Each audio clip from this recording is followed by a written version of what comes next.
Hey, today I'm back, but today I'm going to be talking about, yeah, I know I titled the last one like review, but it's more just me talking about, I'm going to be talking about Black Clover today, um, up to volume 24 or chapter, I think it's like something in the 140s, 139.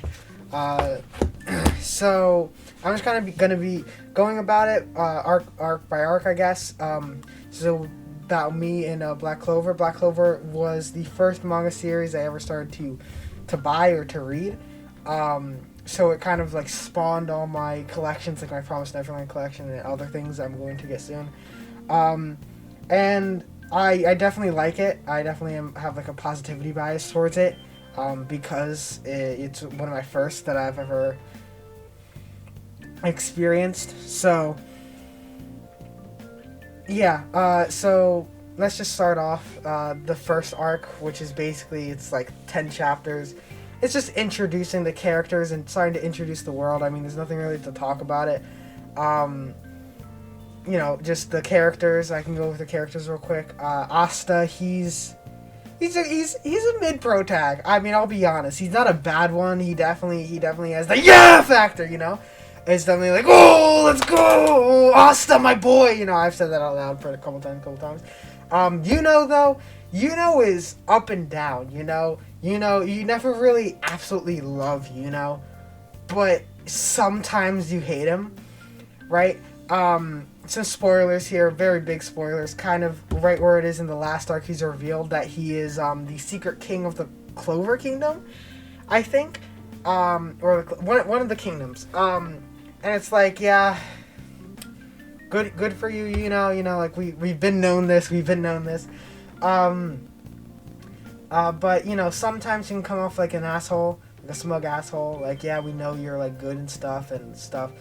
But he's a written character. Then after the first arc, there's the dungeon exploration arc. I know I started watching. I watched the anime up until the next arc or the arc after that. Yeah, I think until the Roller Capital arc. But the dungeon exploration arc, that was animated so poorly with the CG gem thing. Ugh. In the manga, it was really good. But the anime was really bad, and it was a pretty good arc. I really liked how those arcs flowed together. It kind of felt really natural, especially with the next arc as well. Like those first 3 arcs, they were really good. But they just went into the cave, and it was kind of exploring more of the world and the Diamond Kingdom. That was the main thing about that arc. I was exploring kind of how, like Asta's relationships with the people in their club. Why am I forgetting everything? The Black Bull Squad versus the Golden Dawn, that was pretty good. Claus was introduced I think in this arc. I love him. Next arc was Aurora Capital, after the dungeon exploration by Julius Novachrono. I loved seeing him. Julius is a really good character, really well written. And again, just a pretty good kind of mini arc. No, this was the one where they're being invaded. Yes, this arc was pretty good, and it introduced kind of the Flames one. I'm forgetting everyone's name, but it was pretty good. Then the Eye of the Midnight Sun, which the kidnapping of Naren, manipulated by Sally. Oh, and they go to the town. Yeah, this arc I thought was probably my least favorite out of all of them. I don't know, maybe it's just how I was feeling when I was reading this arc. But then Seabed Temple, they get a mission to get a magic stone in a seabed temple. This arc was introducing more of kind of the main evil group and their main people. Pretty good arc, more characterization with Noelle and Asta, and getting more friends for Asta to know, the power of friendship and everything like that. Witch's Fork is probably my favorite arc, but also comes with my biggest gripe with Black Clover. Is that this was like, I would say, one of 2 main arcs. Like there's 2 arcs that you can tell they've been building towards for a while. Witch's Forest is a big one, and the other big one was obviously the Devil and the Elf arc, Reincarnation Arc. Sorry. But my biggest gripe, this arc is probably my favorite, but they introduce something broken. They introduce the cat that can change the future. Like they introduced like that yarn cat, I forget, which basically makes them so they can't lose, which is like overpowered, and that's like you get it before the end of the series, but they just make it so you conveniently can't use it in a lot of the battles, you know? So it's kind of like a cop-out. It's like they needed something super epic because they were like, okay, we made this witch way too strong. How do we get out of this situation we made for ourselves? Oh, okay, let's make a broken item that we have to make not usable for the majority of the series. Which, I mean, it's pretty hype in the moment, but when you think of the long term, you can just think like, why didn't they use the cat? Where was the cat? Why was she out of the battle? Veronica, sorry, is her name. It's like Vanessa. But yeah, very, very hype and good arc nonetheless. Then the Hot Springs training camp arc. This is a glorified filler arc. It's like manga's not supposed to have filler arcs, yet here is the spitting image of one. Like literally a manga filler arc. It's like so stupid. They're just climbing like a volcano for training. I don't know. The Royal Knights arc though has one of the other. It's not a problem. It's just a disappointment. The Royal Knights arc introduces arguably one of the best characters in the series, Zoro. They introduce him, but they don't characterize him at all. He like joins the Black Bulls. He's sick. He has a sick design. He has a sick thing where he uses traps, right? Because he's another commoner like Asta, so they could do some relationship stuff with that. But no, they just have him here for one arc and have him in the background and in some fights, you know? So it's just a big disappointment. But the Royal Knights arc, like I've said this before, I'm a big shonen head, as you can tell by my review, my things of Black Clover, Promised Neverland, read Naruto. You know, I'm a big shonen fan. So this is like a tournament arc, so obviously I really liked it. But then Reincarnation Arc, which I would say is kind of like the arc they were building up to. This was what I bet he originally thought he was going to get up to this and end the series, but it got so much bigger than he thought, and he was like, okay, we need to continue it, because you can tell that a lot of loose threads and a lot of character arcs kind of came to fruition in this arc, like how Charmy, she's actually a dwarf, which introduces many new races. Like, where is this gonna go? With the Black Bulls teacher Yami and Catherine from the woman one, right? How their relationship, it didn't make it come to a close. Obviously, I think it probably would have if it ended there. But you could tell. I think this is the longest arc by far. It's 82 chapters, 36 episodes, full like or longer than Jujutsu Kaisen is right now. But it's definitely one of the best arcs. I felt it kind of hard to keep up with everything in the manga because it kept, when they were like in the rooms like above the earth or whatever, it kind of hard to keep up with like Charmy's fight and then the art guy's fight and Asta's fight and Yuno's fight, you know. But Asta and Yuno had like a very cliche good like we're raised together and we both have superpowers because we're both the main characters, and we're gonna defeat the devil, you know. I also really liked how the relationship with like the main elf bad guy and then the first Wizard King, because it's like teased throughout the whole thing. It's like they were born right next to the statue of the first Wizard King, and then how Nero comes into play, and she is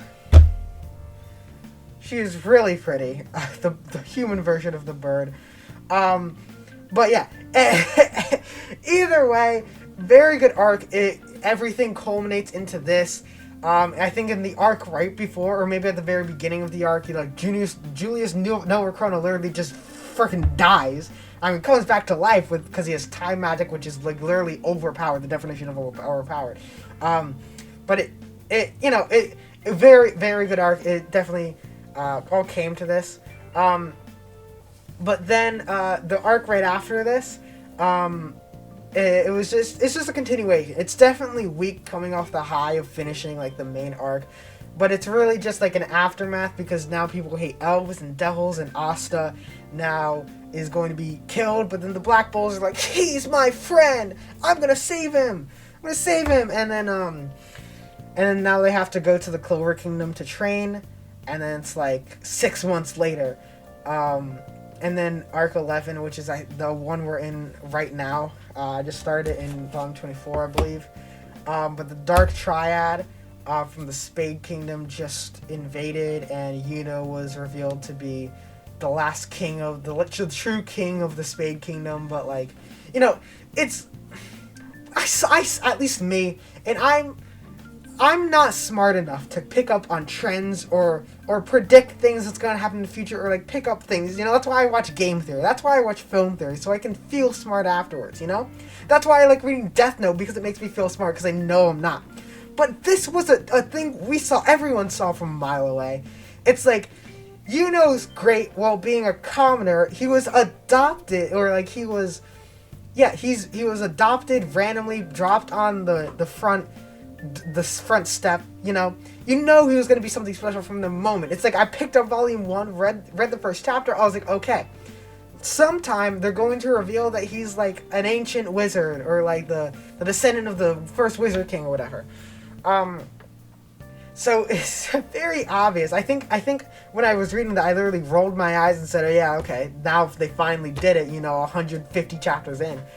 But now that it's just like, now, okay, what is Asta? Because Asta has to be something if he's this strong, and at the same time as like adopted, like at the same day, there has to be something, and it's probably going to be revealed in this arc.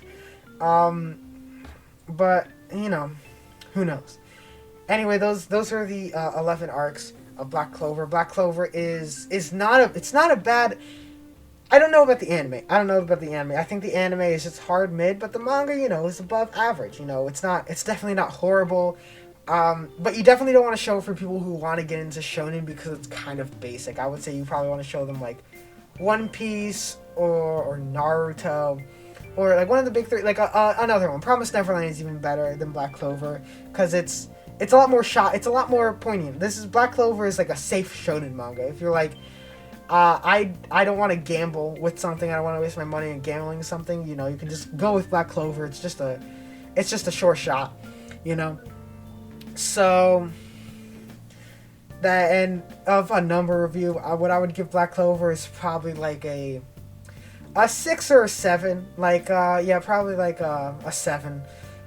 Maybe not a 6, because it's like the first manga I ever got. But it's above average. Actually, no, it's a 6. It's slightly above average. It's it's not the greatest. It's picked up like plot points and things like mana, for example, or ki. No, it's ki. It's picked up ki, barely been used. It's just now just a hanging thread. Like, when is this going to come in handy? Like, it's only 3 times, and it's like another thing for Asta to learn. But it's like, when is it ever going to come in handy?